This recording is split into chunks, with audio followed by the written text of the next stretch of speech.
of this unit 3 progressions, and we will continue with some examples on arithmetic progression. Okay.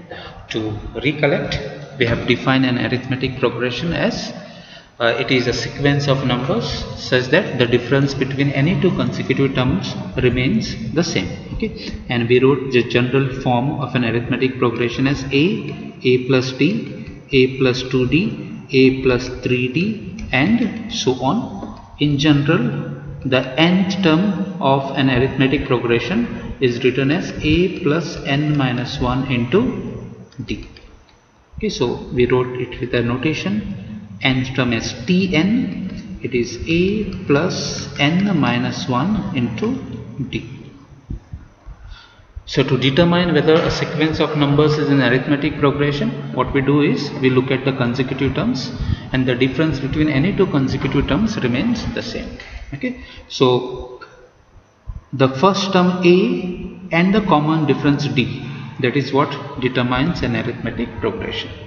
In general, to determine whether a sequence of numbers is an arithmetic progression, we look at Tn and we look at Tn minus 1 and the difference. The difference between these two, any two consecutive terms, that is n and n minus 1th term, should be a constant. That is how we determine. So let us continue with some examples on arithmetic progression.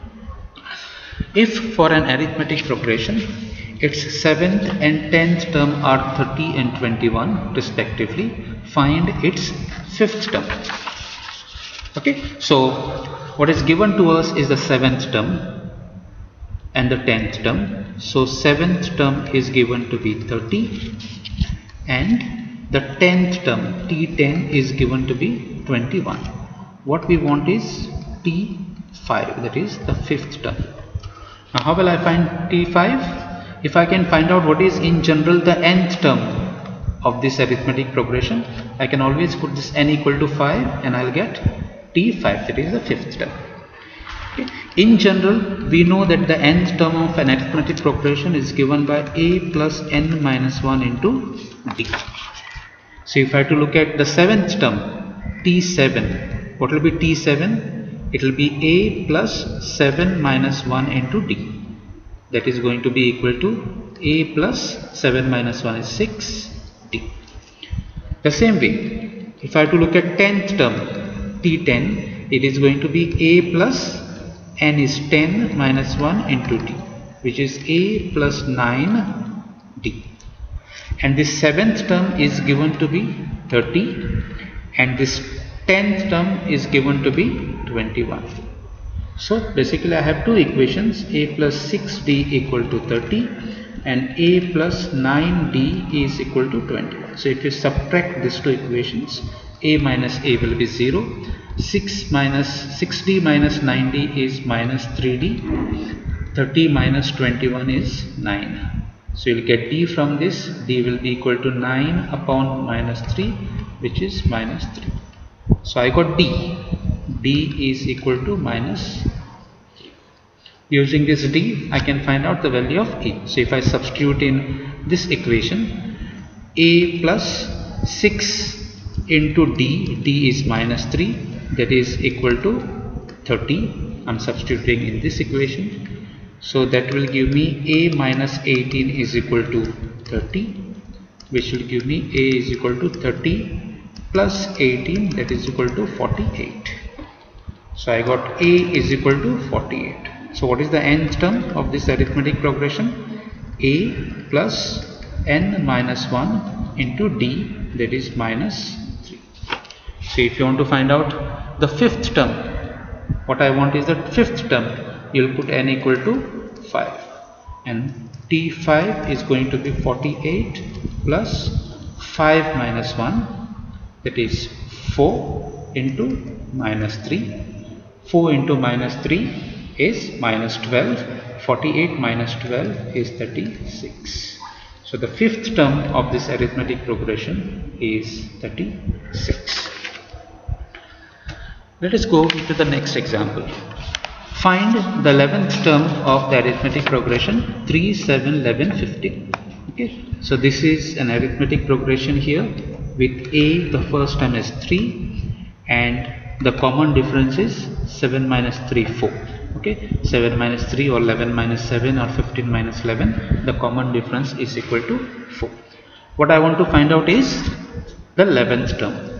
So for that I'll first find out what is the nth term in general.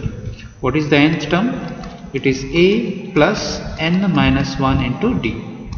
So a here is 3 plus n minus 1 into d, that is 4. So I have 3 plus 4 into n, 4 into minus 1 minus 4, or I have 4n, 3 minus 4 is minus 1. So this is our Tn in general. So Tn is 4n minus 1. What I want is the 11th term. So what I'll do is I'll put n equal to 11. I'll get T11 equal to 4 into 11 minus 1. 44 minus 1, that is equal to 43.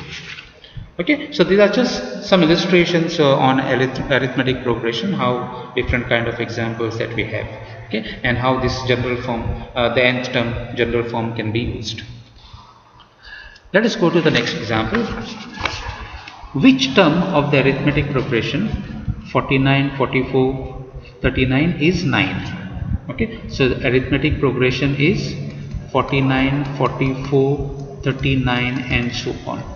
So this is basically an arithmetic progression with the first term as 49 and the common difference as minus 5. 44 minus 49 or 39 minus 44 is minus 5. Okay, so which term of this series, this sequence arithmetic progression is 9? So basically it is same as asking for what value of n Tn is equal to 9. For what value of n Tn is equal to 9. So if I can find out n, that will be the nth term I can say. Okay, so this I can write down the nth term of this. Nth term in general is 49. A plus n minus 1 into d. N minus 1 into d is minus 5. Okay. So and this nth term I wanted it to be equal to 9. So 49 plus I have minus 5n here. So n into minus 5 is minus 5n, minus 1 into minus 5 is plus 5, that is equal to 9. Or I have, this is 49, 49 plus 5, 49 plus 5, and this 9 I shift on the left side, and this minus 5n I shift on the right side. I have 5n.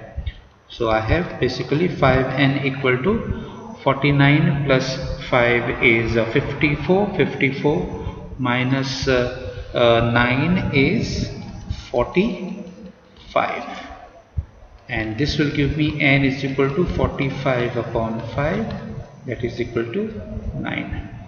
So this is the 9th term. So this 9 is the 9th term in that particular arithmetic progression.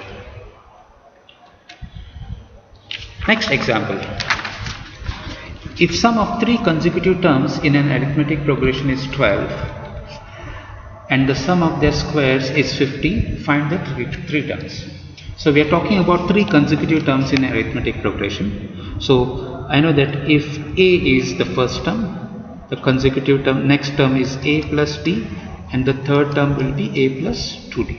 So whenever I have to write down 3 consecutive terms, they can be written in this form. Okay, not necessary always in this form. I can even say, I can start with any one.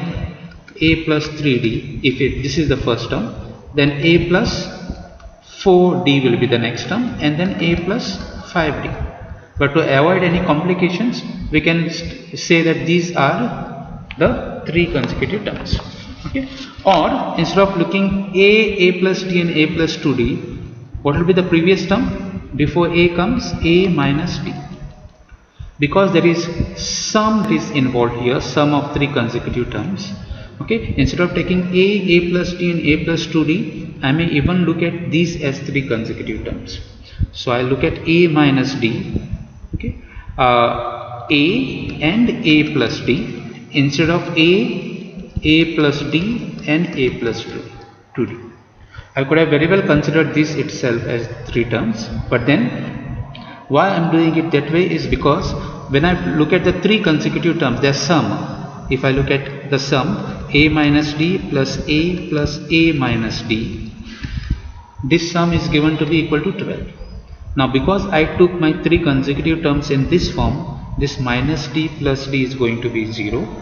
A plus a is 3a, that is equal to 12, or a is equal to 12 upon 3, that is equal to 4. Now if I had gone this way, this has the three consecutive terms, their sum, that is a plus d plus a plus 2d is equal to 12. Now here we are not able to get rid of d, so what I'll get is 3a, a plus d plus 2d is 3d, that is equal to 12, or at the most you can take 3 common here, okay, and that will be equal to 12. So a plus d is equal to 12 upon 3, that is equal to 4. So here, because I chose my three consecutive terms like this, I could directly get rid of this d. This is a plus d. Okay, this is a plus d. Okay, I could directly get the value of a here, but then because you took the three terms like this here, you are not able to get rid of d, and you don't get a value of a or d directly. Of course, we can very well solve this by using the second condition here that is given, but then using this as the three terms, the computation will be much easier.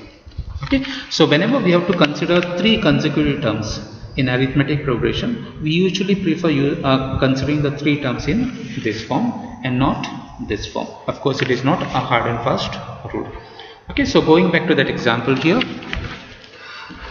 if the sum of the three consecutive terms is 12 and sum of their squares is 50, we want to find out the three terms. So we took the three terms as a minus d, a, and a plus d. So we can say let the three terms be this. Okay, their sum is equal to 12, and this we already did. A minus d plus a plus d is equal to 12. So that's how the d had got cancelled.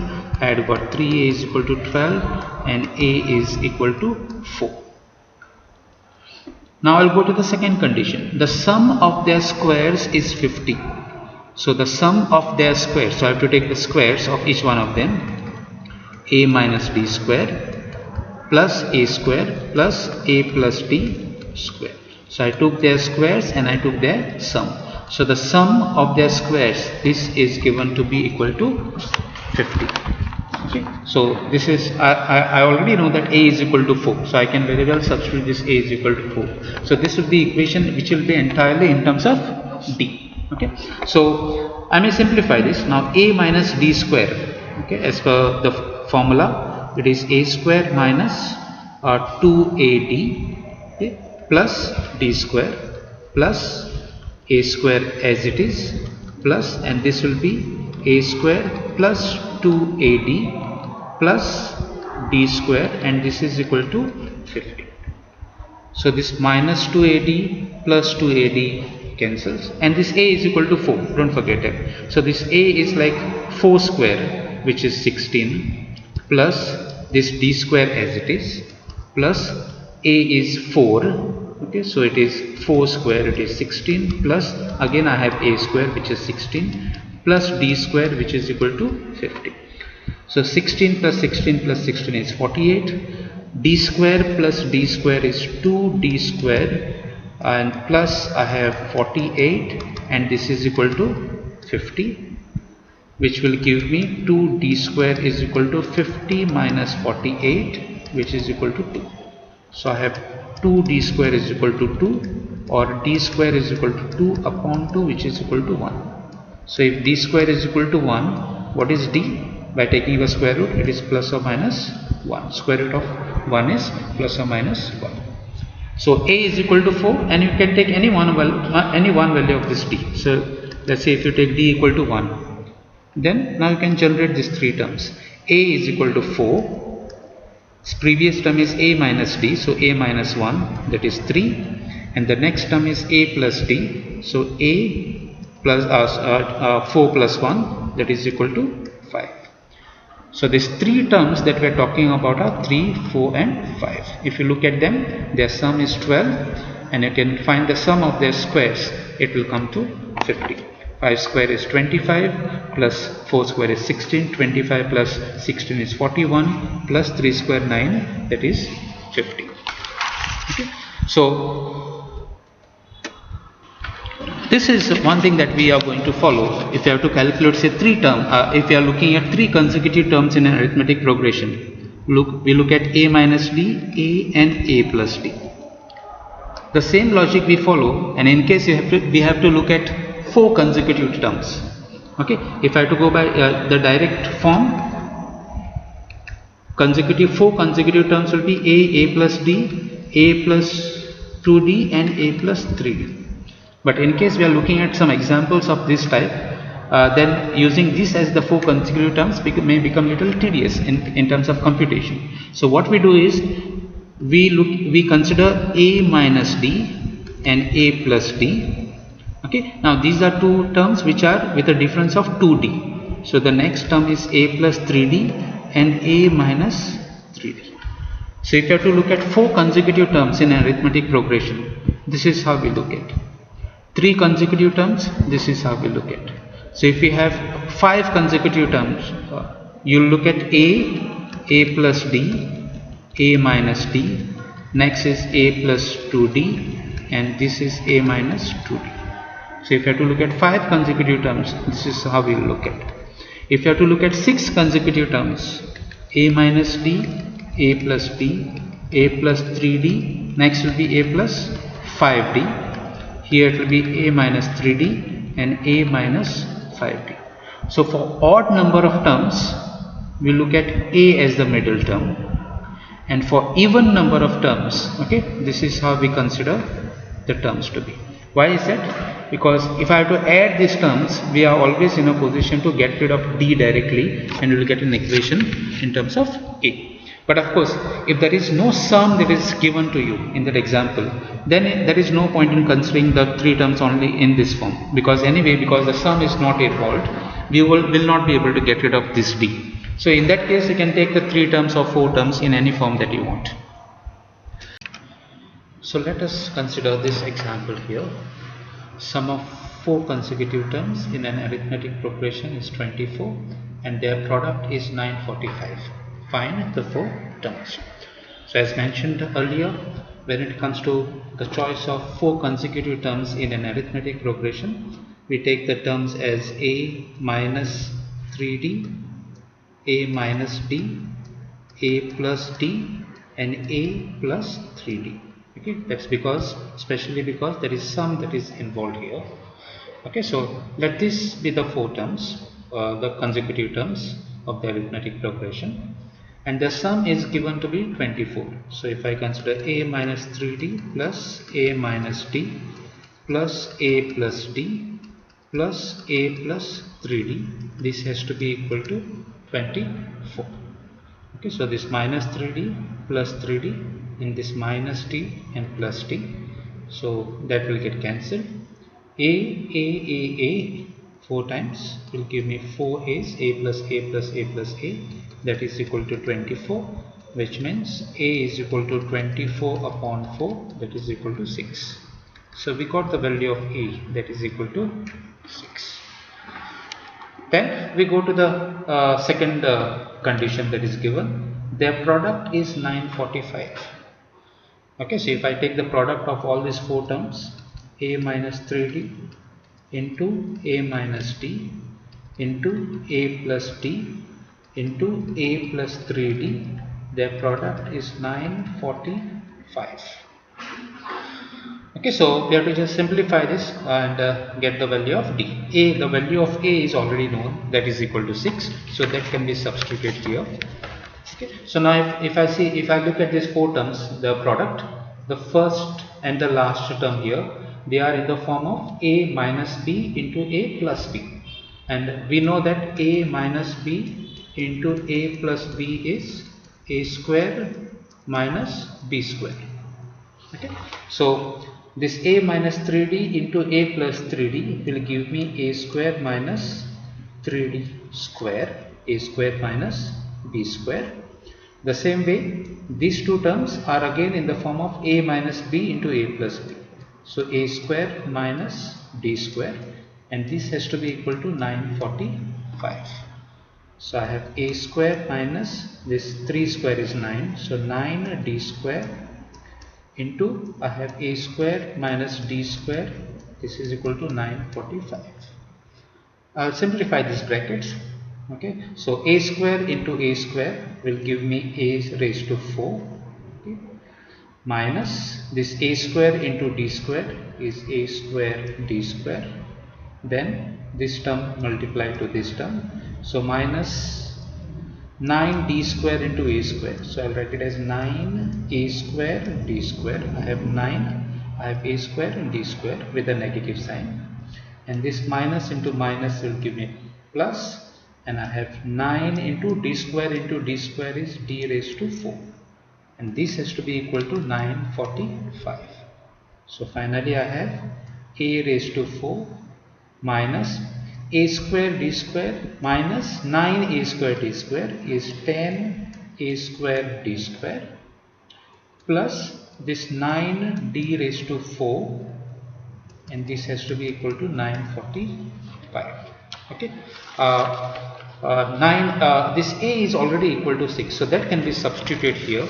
So this is like 6 raised to 4. 6 raised to 4 is 1296 minus a square, so this will be like 6 square. 6 square is 36, and 36 into 10 will give you 360 d square plus this 9d raised to 4 as it is, and this has to be equal to 945.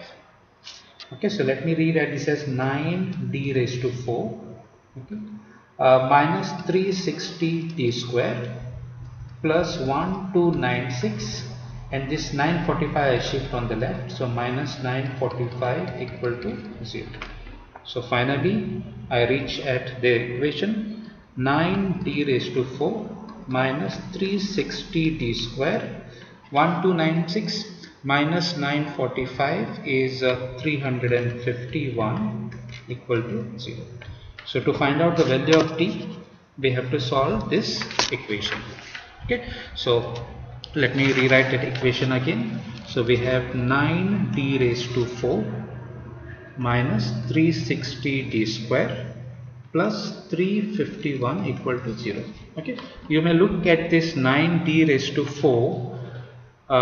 In fact, all these are multiples of 9. So if you can divide throughout by 9 this equation, in that case you will get d raised to 4 minus 360 by 9 is 40 d square plus 351 divided by 9 is 39, and that is equal to 0.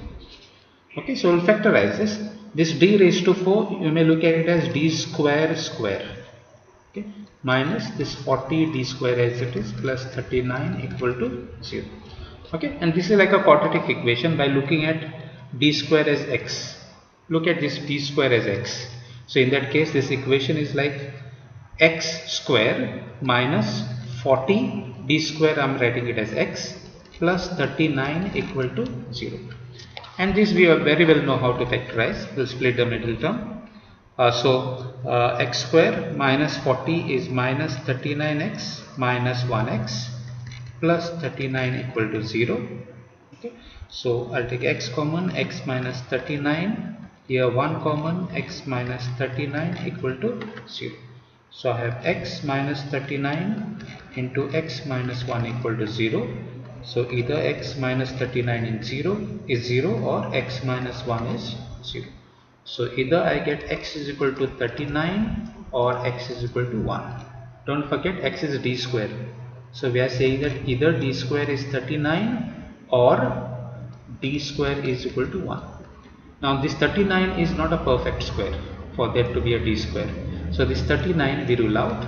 So d square we take it as 1. If d square is equal to 1, this will give us d equal to plus or minus 1. So we have a is equal to 6 and d is equal to, you may take plus or minus 1, any one of them, both will give you the same values. So we are looking at the 4 terms, a minus 3d, a plus d, a minus d, this a plus d, and then a plus 3D. So with A as 6 and T as 1, 6 minus 1 is 5, 6 plus 1 is 7, 6 plus 3 times 1 is 9, and 6 minus 3 times 1 is 3. So these are the 4 terms that we are looking at. If you see, 9 plus 7 is 16, 16 plus 8 is 24. Their sum is 24, and if you multiply 3 and 5 and 7 and 9, you will get exactly 945. Okay, so this is how we will find out those 4 terms.